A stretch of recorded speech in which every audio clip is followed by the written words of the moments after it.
hello. Greetings of peace, love, and happiness. Hello to my lovely friend Martie Smith, all the way from the United Kingdom. Ladies United and States. gentlemen, United from States. Oh, United yeah, States. from the United States of America, North Carolina. Oh, yes. Why do I goof up all the time? Thanks, Marty. You're And welcome. wow, what a witty way to begin the show today. And the Wit and the Grit show is an iconic show, which Chilparco International organizes. And we've had this is the second season running. In the first season, we successfully did 250 shows of the Wit and the Grit. Thank you. And this is season 2. And today with Marty, we are doing the 42nd show. Yay! Stories that, sparkle, that shine, that scintillate, about unique, unstoppable, unbeatable people who never give up. Who never give up and who reach the peak. And, they make a huge success of their lives and they show the way for those, who think or who believe that they cannot do anything because everybody has that power within. And that power within is the secret to your wit, to your grit, to your tenacity. A big welcome, Marty. How are you Thank you. doing? I am very blessed and in honor and a privilege to be going across the pond and into a place that I never imagined I'd be speaking to, let alone transmitting a message of hope and resilience. Because to me, this is my passion. This is my purpose. This is what God put me on this earth to do. I just took forever to find it, and I'm happy to be here. That's the thing. It's better late than never. Whenever, see, sometimes, I also feel that we know that we have a power within. But like you said, it just takes time for some of us. But better late than never, at least it happened. We made it happen. And I think that is, again, because of the blessings of the Almighty. Because somewhere, we believed there was a ray of hope that flickered and told us that, yes, you can do it. You have it in you. You're unstoppable. You're unbeatable. You're timeless. You're tenacious. And we just get going. And yes, your favorite word, you're resilient because resilience can take you places. Believe me, it's just like tenacity. It can take you to places. And that's what it did for Marty. So let's begin with this powerful word. First of all, let me tell you, Marty is an international award winning author. God knows how many books she's written. She will be sharing those with us, all of them. I told her, you've got to do that. She's a motivational speaker. She's a coach. She's a trainer. But the thing that fascinated me the most about her, which I also even, did not realize, and I sort of, didn't even put when we prepared our flyer, she's also a personal trainer.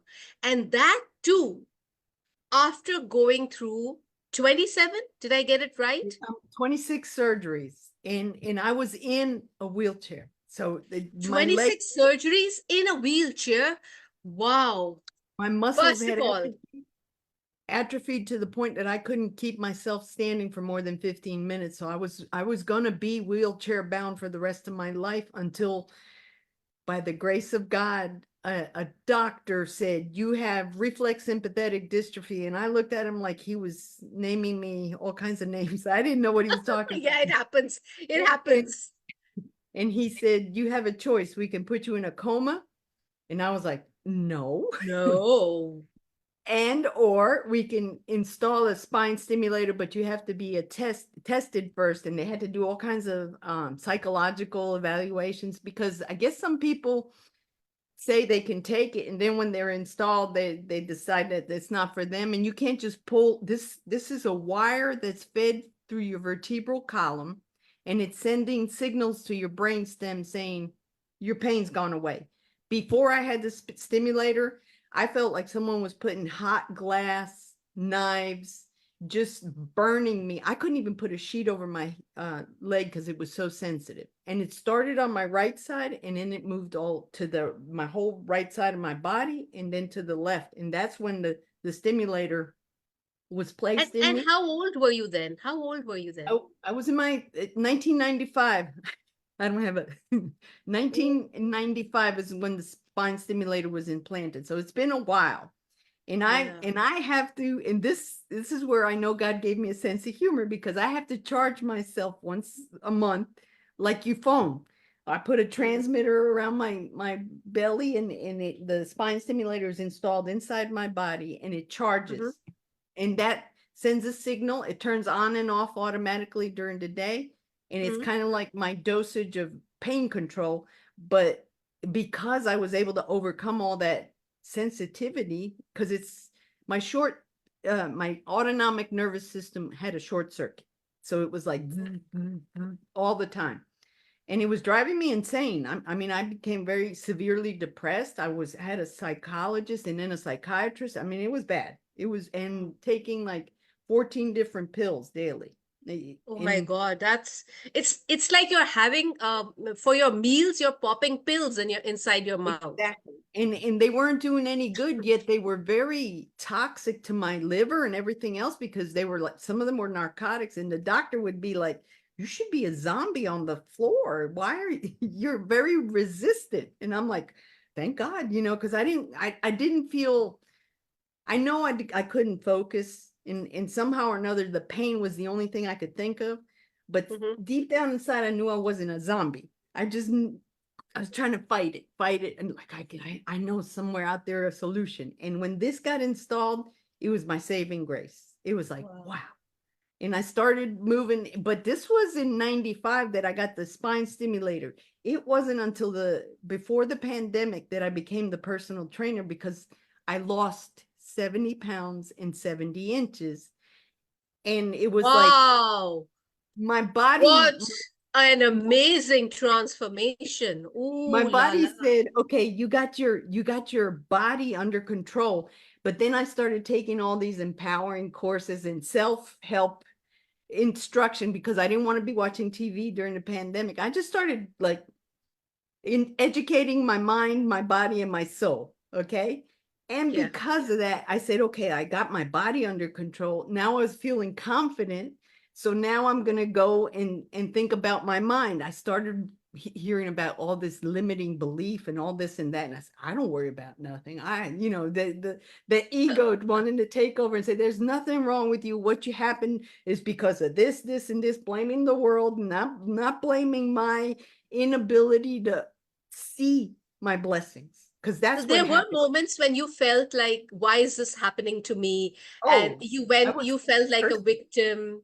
I'm sure Definitely. that happened. And Victim. then I was what did you perfect. say to yourself? How did you motivate yourself? This will help Well, many people who are facing the same thing. so deep down inside, when I was young, when I was 7 years old, I had heard, you're a mistake. We didn't plan girls in the family. And I'm like, well, what am I supposed to do now? And this is where this was all cathartic process of what all happened to me, because I started saying, there's got to be more to this than that. And then I found out about the limiting beliefs, and I was like, okay, Martie, you need clarity to see the bigger picture. And then because I removed some of those limiting beliefs, I started seeing all the blessings I had overlooked, that I had overcome 26 surgeries, that I had overcome my parents telling me, I was a mistake, that I was there for my parents' deaths, both of them. So God had a way of putting me with, and he was instructing me along my life. And I didn't see it either, because I had gone to medical school for radiation therapy.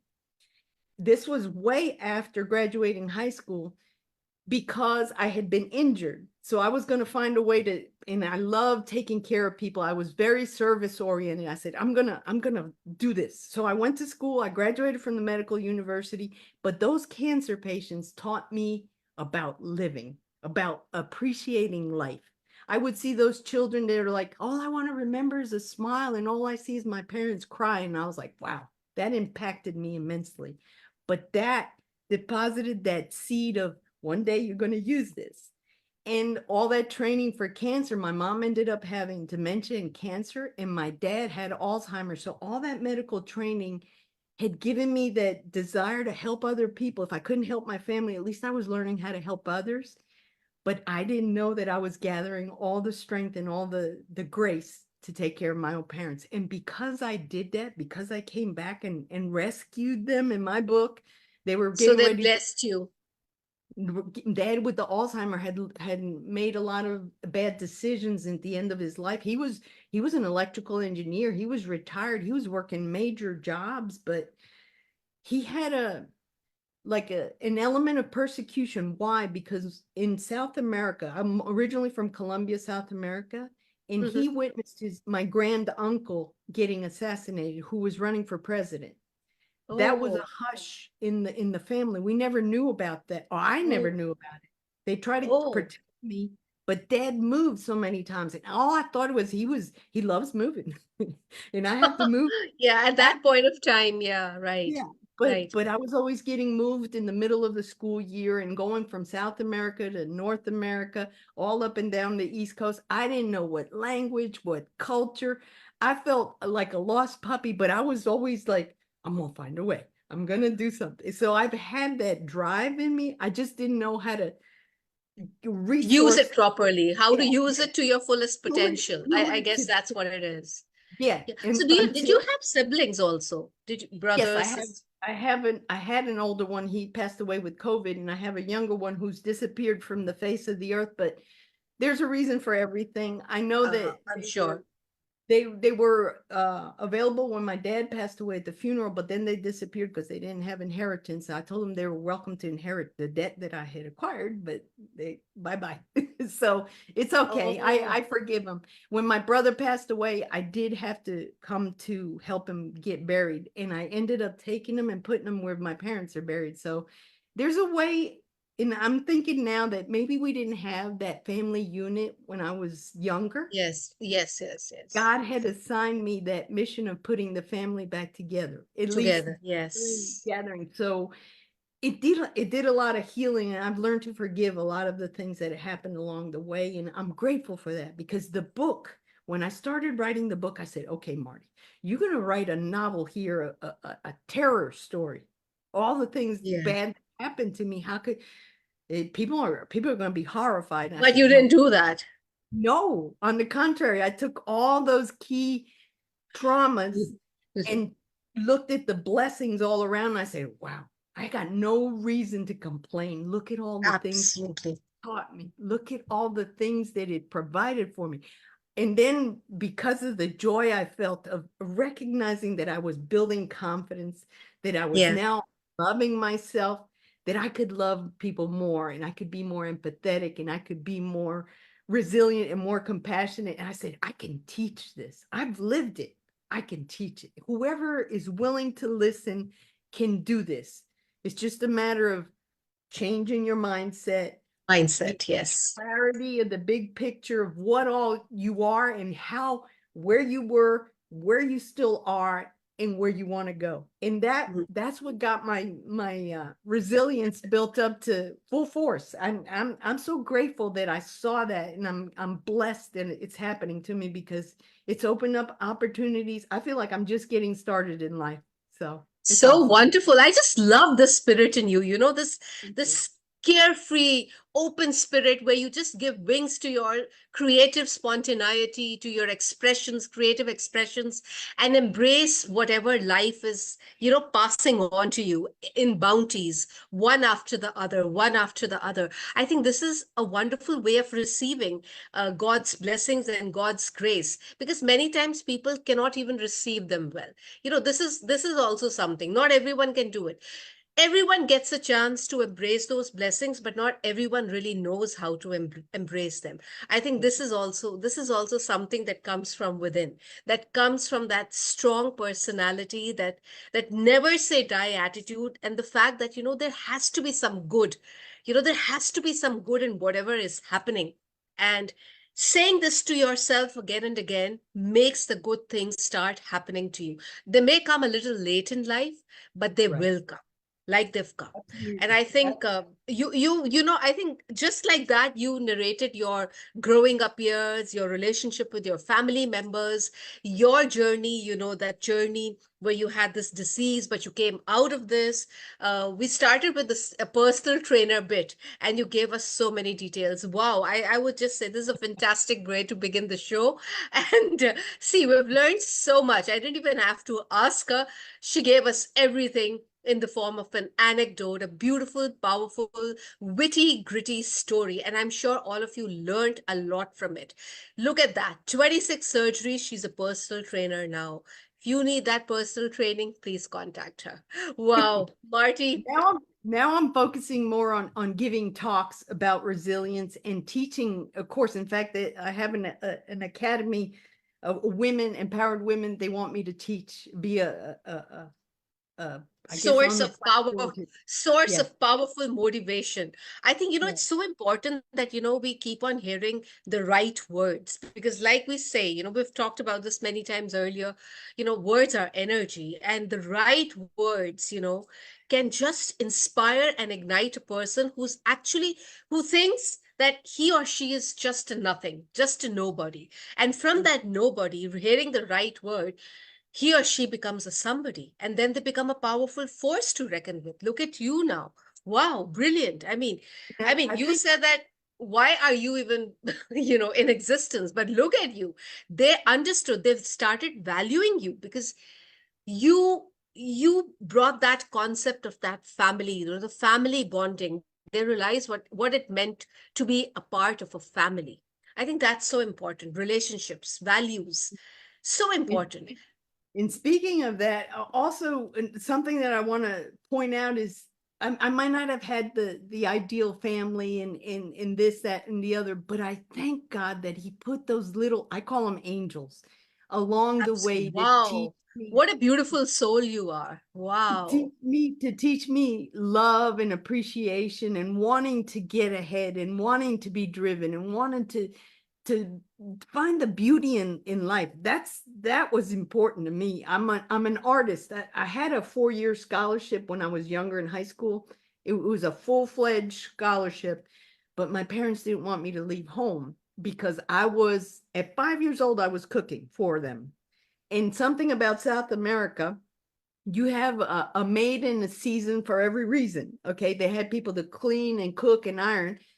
And I would be moving from the United States doing all the chores as a 5-year-old cooking. And then I go to South America and they go, "What are you doing?" That's why we have the maids. And I was like, even a glass of water, you have to ring the bell to get it served to you. I would go in the kitchen and open up the faucet and they're like, "What are you doing? What are you doing?" And I was like, "I don't know what I'm doing." But it taught me, those maids that were in that kitchen were giving me love. They would let me taste the food. I was their taste tester, and Wow. So that sweet. relationship, it like it removed all this status of being upper class, and I didn't believe in any of that. And I loved it because it taught me to be grounded in values and virtues. And so those little angels taught me, I guess, gold nuggets along the way. Hey, Absolutely. you Absolutely. you may not have gotten it at home, but you're getting it now. You'll Go, get it. See, from yeah, wherever. I think God does give that to everyone. But he may do it differently for everyone. So, that's okay. But the point is, you got so much of love, you got so much of blessings, you got so much of sweetness. You were treated like a baby, pampered, by them. I think that is by your angels. I think that in itself shows, that love did come your way. God yeah. had his own different way of bringing love to your life. So I think, Amen. but not everybody understands that. Like you have understood it, not everyone does that. So I think, now that we're talking about it, if people have such beautiful souls in their life, they will start appreciating them more. They will understand that they may not have got love from where they expected love to come from, but God will definitely send them love, care, compassion, empathy, all those things that one really craves for. And things Mhm. that which I think you and I feel this way, that these are precious, priceless, and there can be I mean, money, all materialism does make sense. But when you don't have love, when you don't have care, when you don't have someone caring for you, loving you, nurturing you, Means then nothing. all those things are useless. I mean, what can you do with all that? You'll do nothing because you don't have anyone to share them with. So That's it. you need that. You need all this. You need love. And wow, what a beautiful, fantastic person you are. You're an angel yourself. That's why you got so many angels coming into your life. Mwah, that's Thank lovely. you. So God bless. beautiful. But now coming to that, since we use the word resilience, and you believe in one, I think four words: resilience nurtures, nourishes the soul. Tell us about this. Tell us about this. That's Yes, this little yes. puppy. This little puppy was born a year ago. Sorry, and it was it was heart opening, and like I felt like the wall that I had built protecting myself from being hurt around, all of a sudden when I was able to see that this production of me expressing, being able to express what I had really gone through, and Mhm. how God had showed me that there was a reason and a rhyme for all of it, that just made me full of joy. It's like it oozes out of you and you just want to share it. So I wrote this book and I was just going to put it on Amazon and see what How happens. many pages is this book? 117. Easy Wow. read in simple language, because that's another thing. I thought I had to have, high literacy and a wonderful vocabulary. And I said, no, no, I'm going to speak from the heart, and whatever comes out, throw it out there. So that's what happened. And then as I published the book, the first month I published it, I won an award for resilience. And I'm like, wow, I didn't see that coming. Then I forgot all about it. And then came the WOHA, the Women of Hearts Award. And this is a humanitarian award, international. I was like, wait a minute. Okay, God, you're really doing something here. And then while I was in England receiving that award, they called me from Ireland saying, Women of Story of Global Impact. We want to give you an award. Can you go by I said, well, I can't jumble my schedule for flights, but thank you. And I got that. When I got back home, I got one in Spanish of Latinos Sin Frontera, and Oh, also and I'm like, wow, this is like multiple awards. I never imagined any award, never imagined being an author, and let alone, I always thought I had to be William Shakespeare to write anything. So it was mind blowing, but also it opened up doors and avenues to places that I never thought I could be. I'm I'm in Europe, I'm in South America, Latin America, and I always used to complain because I've moved 49 times in my lifetime. I also used to complain, I never stay put. I don't have a home, la la la. I'm like, now I know why I kept moving, to learn how to adapt quickly, to learn that resilience, to learn to bounce back and find the joy in wherever I found myself. yeah. And that To step happened. out of comfort zones and Yeah, understand how much resilience I have within me, how much I can put out there, and how much can I create myself anew. This right. is the power of taking risks, stepping out of comfort zones. If there are transitions in life, then it's because God, like you very rightly said, and I believe in this because I feel it's happened in my life as well. There are Mhm. changes, there are multiple changes, but with every change came a Amazing. strong power, a Yes. magnanimous power, a humongous power that said, get up, girl, go out there. You Yes. have it in you. So, yeah, show them what you've got. Even if you don't want to show them, just do your own thing. Do your Right. own thing. Everything will come automatically. And it did, like you said. Things just come, blessings just come. We just need to understand them. And I hope all those women, all those people out there who think that, their life is a complete mess because they're going from one place to another, or they're changing their jobs, or for whatever reasons, because they feel stagnant, because they don't feel valued enough. Don't worry, this is God's way of putting you through a test so that you understand what your powers are: tenacity, resilience, the spirit within you speaking. I mean, you need to learn to be intuitive. My God, I'm not able to say the word. Yeah. Your intuition, There's a lot of strength in it. Don't have this dilemma in the head. Follow your heart, like Martie said. I followed my heart and I wrote the book. Look at the marvelous book that she's written, and look at the words of the book. 4 powerful words that say resilience nourishes the soul. You've got Yeah. to read this 117 pages of easy read, yet every page touching, every page, having a strong message for everyone to learn. And you have to be open to receiving. It's again that. I think, Marty, that also happens. Like you were open to receiving.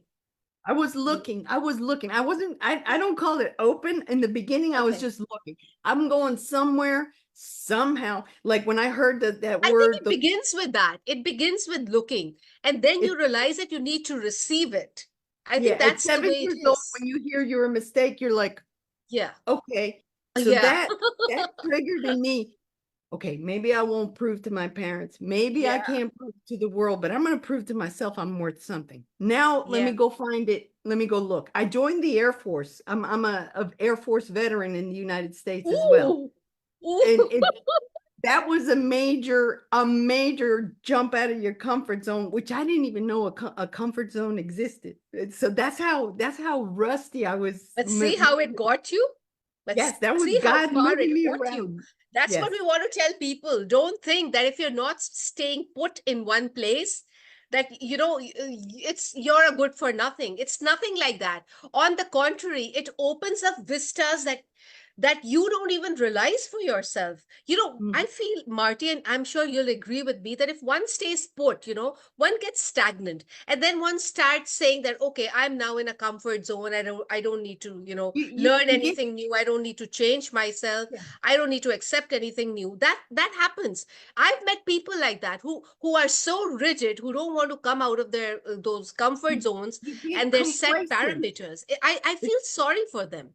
Yeah, you What do get you say? complacent and it's boring. It's It's boring, really. boring.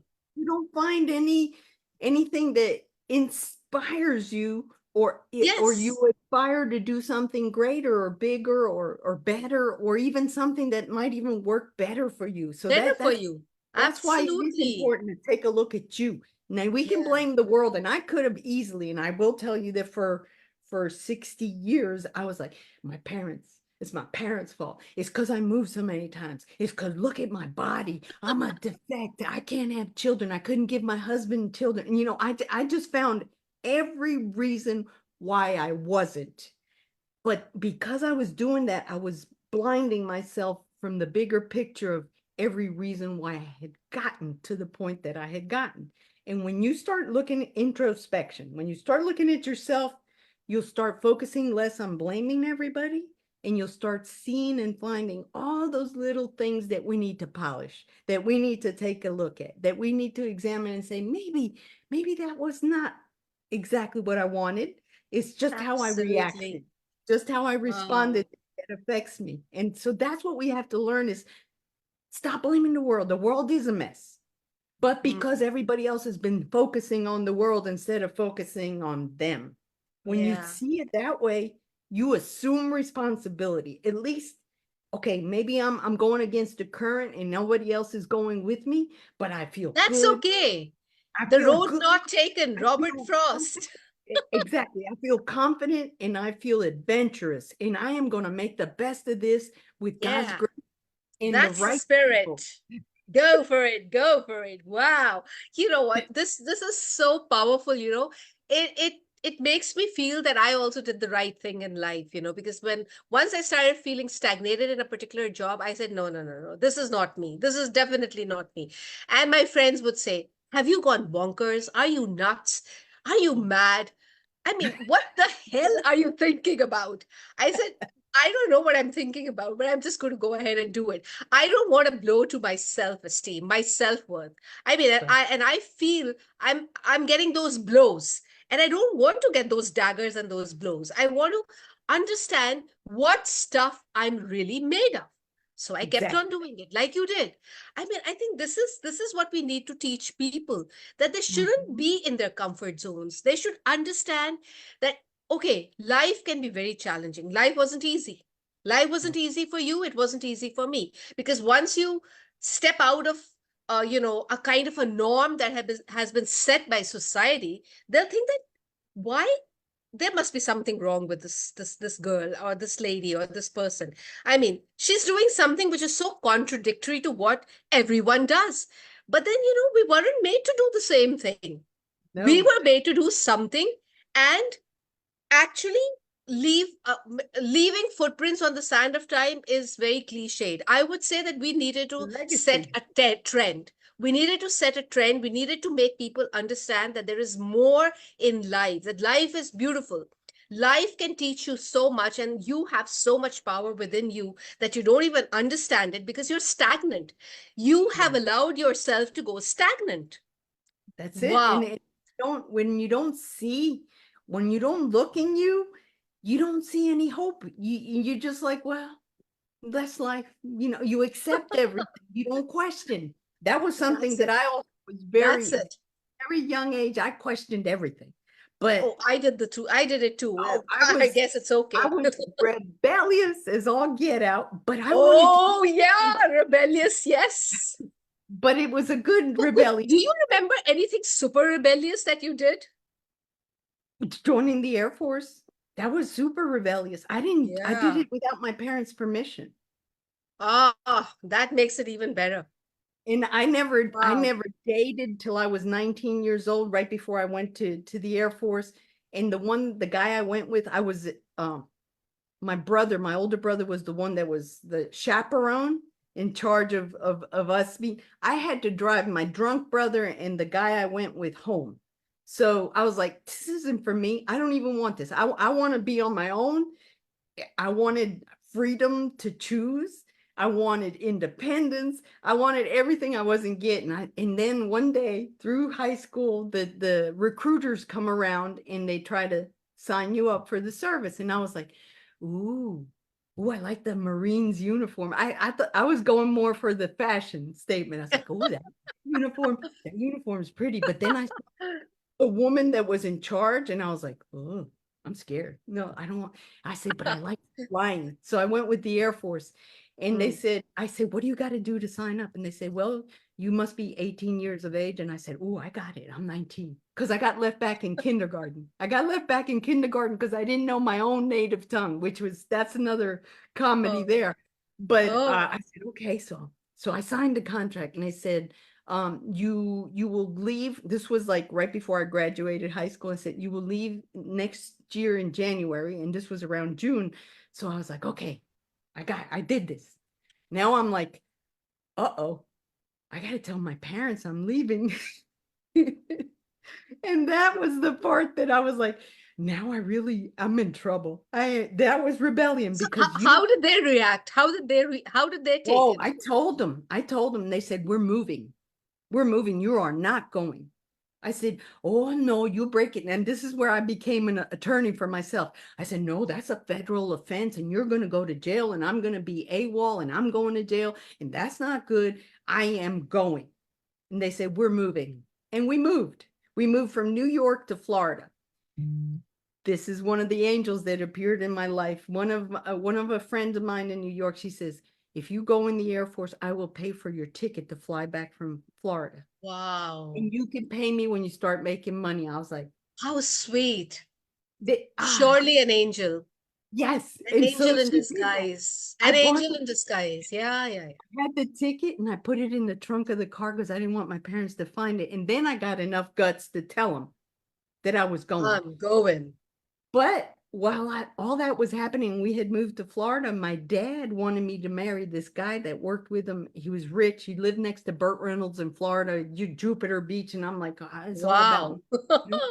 I didn't want, he gave me a ring at Christmas. And I Oh, remember I'm leaving in January and he gave me, I said, oh, that's nice. I didn't even thank him. I said, thank you. Like no kiss, no nothing. I said, I don't love this guy.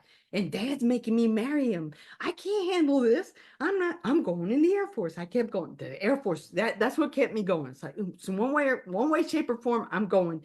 And I'm going. And I went. The day that I wow. went, I'm a girl. the day I was leaving, dad and this fiance of mine showed up and they said, you're not going anywhere. I said, you Hmm. see that taxi coming in? Bye. I'm getting in that. Bye-bye. All I my didn't, bags are no, I packed, didn't. ready to go.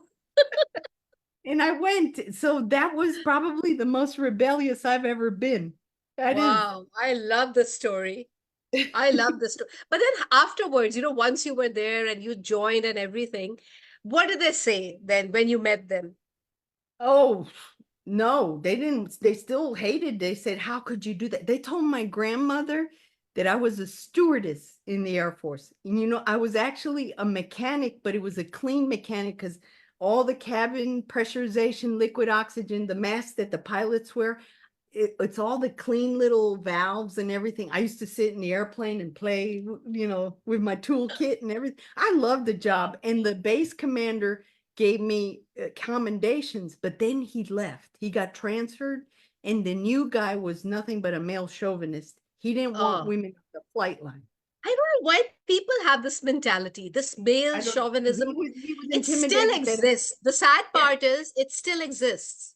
that And I hate it too. this woman, she don't belong with airplanes or pilots or anything. And I was like, oh, I signed a 4-year contract. This is when I kind of like, maybe I should be an attorney. This is a 4-year contract and I signed it, and that's what you got to stick with. I didn't become your property to go because they wanted me to leave the the flight line, and go to the barracks to be in charge of room inspections and the dorm be in ship shape. And I was like, I didn't sign up to be a babysitter for grown men and women. I got the senator in Arizona where I was stationed. He's the Right. one. The Air Force is not going to admit they're wrong. They're going to retrain you in something else altogether. I said, okay. And they said, take your pick. I said, aerial photography. I love pictures.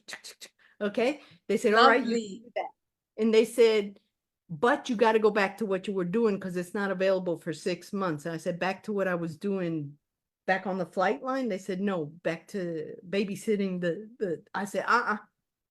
so we'll give you your honorable discharge. And I did. I got the honorable discharge, but I would have made it a career. Now I'm grateful that it didn't become a career because I never would have met the man that I've been married to for 41 years.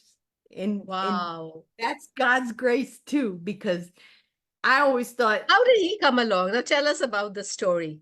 well, my parents moved again when I went back from the Air Force back to live with them in Florida, and we moved to North Carolina. And I had already made plans to go to college because I was still in my 20s. And they Mm. said, oh no, we're moving. You're not doing what you want to do. You can't be living here by yourself. La, la, la. And I was already independent. So and so I became a workaholic. And the whole time I was working, they said, we're moving. I said, okay, we move. I don't care. I'm still going to work. I don't have to, all I have to do is go to take a shower and go to sleep. And that's all I'll do at home. And the rest of the time, I'm a grown person. I know my independence. I'm going to live it. I started working at a bowling alley at midnight here in North Carolina when we first moved. And I was already applying for a nuclear power plant job in Oh, as a, from all my Air Force experience. And oh, I was wow. getting the job, but I met this guy at the bowling alley. He had a group of friends that was going to show up, and they never showed, but he stayed at the bar and he sat there, and I was like, who is this guy? Who is this guy? I had already had intention of joining the Peace Corps, to the point that my parents had gotten to me so bad that I was going to go find a mission, go be addressing the need of people that don't feel love and are poor. As long as I had somewhere to sleep and food, I was okay. So I had signed up to join the Peace Corps, but I met him. I met him in May. We got engaged in August and got married the following February. We didn't know each other for a whole year, but it's been the best decision in my entire life. He has been my rock. He has been my best friend, my confidant, Wow. my coach, my cheerleader. And every time I had a surgery, he was there better than the doctors. He saved my life a couple of times because the people get so busy with everything, they don't pay attention to the patients.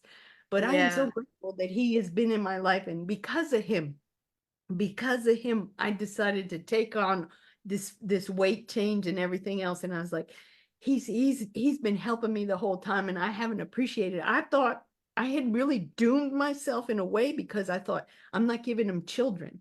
He must be very disappointed. And I was continuing to sabotage my Mm, ideology of who I was, but I was mm. so wrong.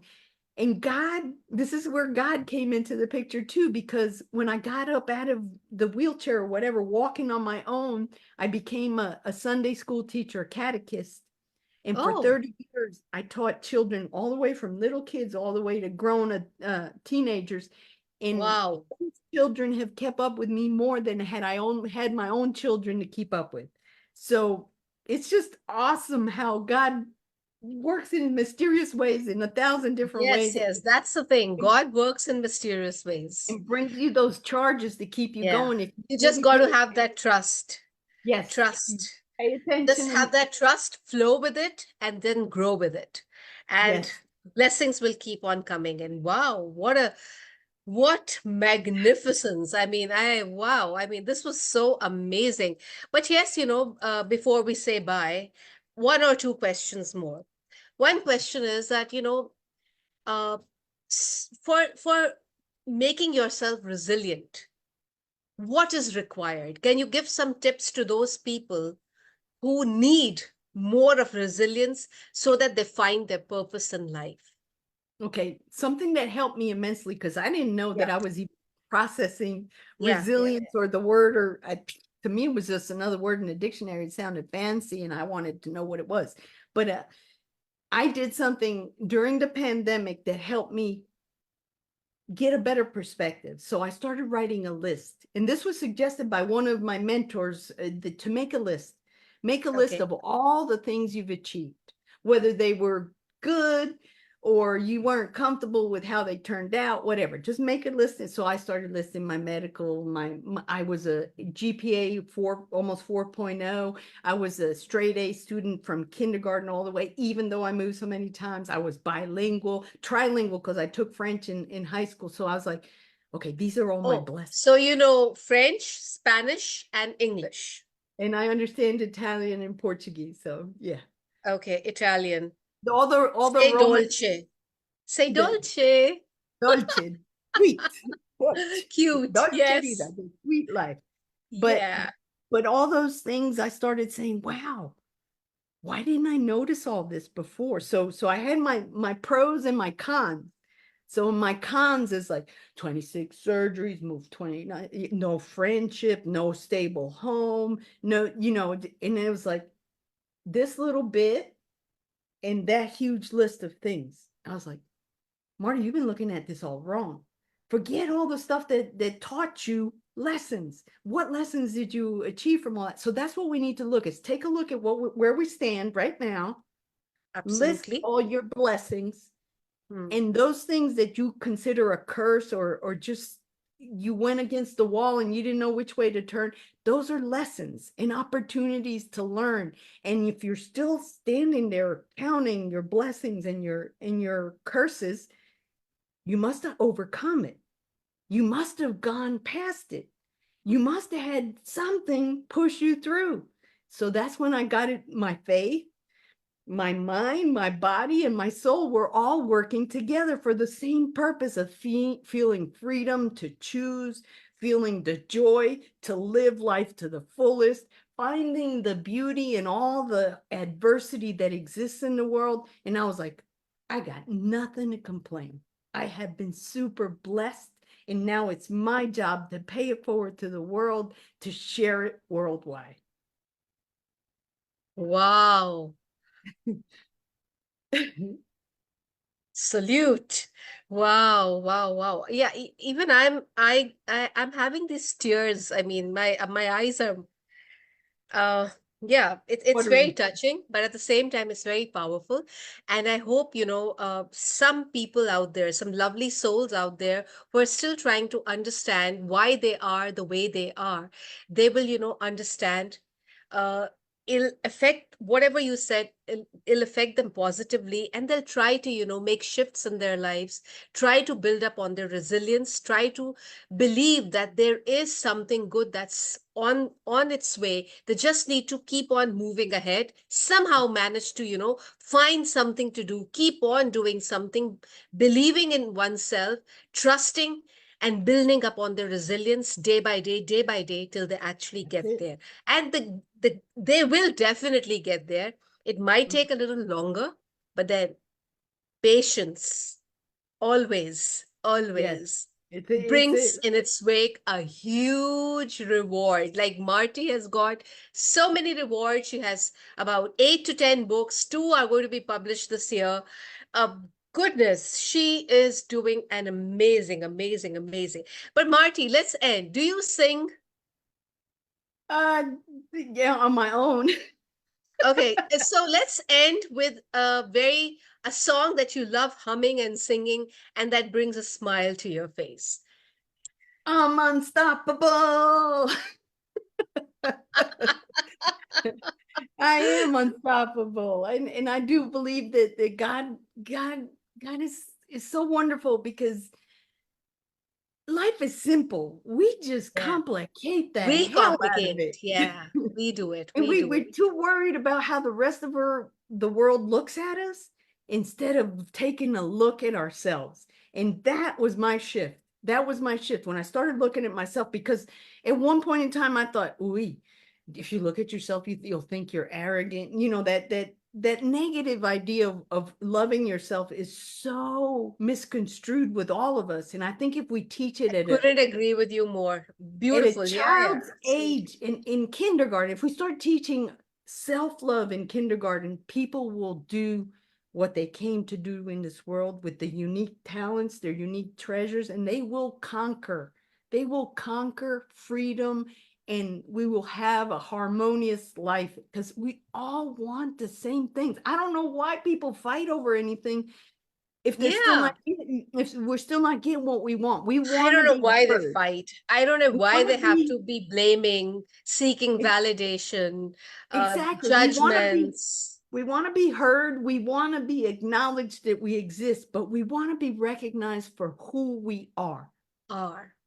and not what we can put together and do for the rest of the world, but what who we are and what we contribute. And that is what the legacy. I couldn't leave children behind, but at least I'm leaving a legacy of hope and resilience. And that's what I want to transmit to the world. That's why I can't stop being joyous and Unstoppable. That's Marty Smith for you, ladies and gentlemen. The lovely, charming Marty Smith. You just heard her. My God, I mean, she did get me a little misty-eyed. But the point is that whatever she said, every word was its, what do you call it, had worth, which I would think was more than gold. It was precious. It was priceless. Every word that she spoke from the heart. She narrated her own tales. She told us how she went from one place to another, from one role to another, going through different surgeries in life, health problems. But whatever said and done, she also, there was a time when she did put it on, maybe she blamed, but then she realized, she had so much to be grateful for. So, yeah. beautiful souls out there, remember, we have so many things that we need to be grateful for. Perhaps we just take them for granted. So look around you. Try to make that list which Marty made. It helped her. It'll help you.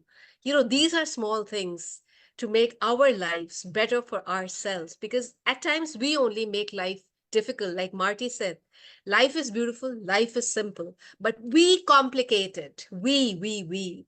So, it's all in us.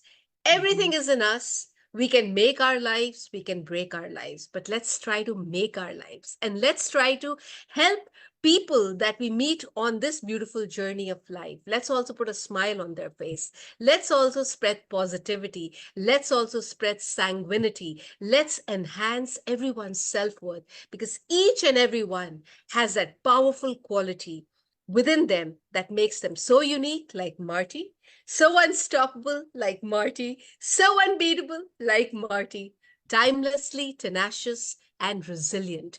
Thank, Wow. Ladies thank you. and Thank you. gentlemen, that was Marty Smith for you. Well, Marty, it was so lovely having you, and I'm going to have you for more shows. We have 21 shows running, so I'm going to have you for all of those shows, because I know you'll have so much to share, and people need to hear these powerful voices. Beautiful, powerful, empowering voices that can show you that you also have it in you. Perhaps you didn't even think, you didn't even look within yourself. and you didn't even realize that you have that power within you. So, to the power within you, till we meet next time, till we meet Martie next time, stay Thank you. happy, stay safe, stay blessed. Hasta mañana, till we meet again. Bless you all and take care and be safe and believe in yourselves and start making your list. And if you have any questions, follow me. I Yes, will yes. answer. I will answer whatever, even 15 minutes, I can give you a consult and tell you which way you would start. And then you'll Lovely. That would be absolutely amazing. And yes, if you have any questions, you can also write them in the comments below. Tell us from which part of the world you joined us. Even if you didn't join the live, maybe you'll watch the show later on. Watch it and let us know how it made you feel. So till then, take care of yourself. Thank you so much, Martie. Thank you to everyone who joined us and who will join us and will watch this live, this powerful, impactful show. Take good care once again. You are a beautiful divine creature. Only thing is, you've got to recognize it, like Martie did. Thank you so much. Bye bye. Take care.